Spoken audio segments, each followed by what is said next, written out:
اگر شما هم دوست دارین یه دونه آداپتور ثابت رو تبدیلش کنین به یه دونه آداپتور متغیر، حتما تا آخر ویدیو همراه من باشین. لایک و سیو و شیر یادتون نره. اولین قطعه‌ای که نیاز داریم یه دونه آداپتور ثابت 5 ولته. بعد از اون یه دونه پتانسیومتر 100 کیلو و یه دونه آیسی TL431 و یه دونه مقاومت 20 کیلو اومی. به پایه های وسطی و سمت چپی اون متغیر خودمون، پایه های سمت چپی و راستی آیسی خودمون رو وصل می‌کنیم. به پایه سمت راستیش هم مقاومت 20 کیلو خودمون رو از مقاومت هم وصل می‌کنیم به پایه وسطی آیسی.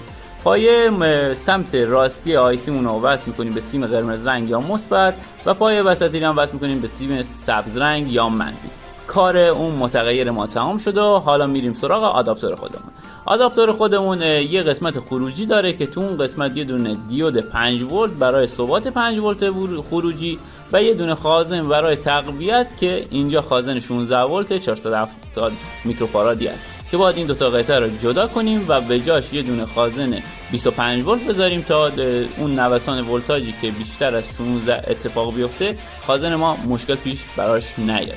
و به جای دیودمون هم اون مدار متغیری که درست کردیم رو قرار میدیم که مثبتش به مثبت دیود و منفیش هم به منفی دیودی که بود قرار میگیره. کار تمام و فقط میخواد که مدار خودمون رو توی اون قابی که قبلا بود جایگذاری کنیم که برای این کار یه دونه سوراخ توی قسمت بالای قاب میزنیم و اون متغیر خودمون رو خروجی میگیریم ازش. کار تمام و خیلی خیلی شیک و جذاب هم شد و بعد از این میریم برای تستش. حتما اگر تا اینجا ویدیو منو دیدین حتما لایک بزنین، اون لایک پایین رو بزنین، اون کنارم زنگوله رو بزنین و با اشتراک و سیو این ویدیو هم به من کمک میکنین تا کانالم رشد کنه.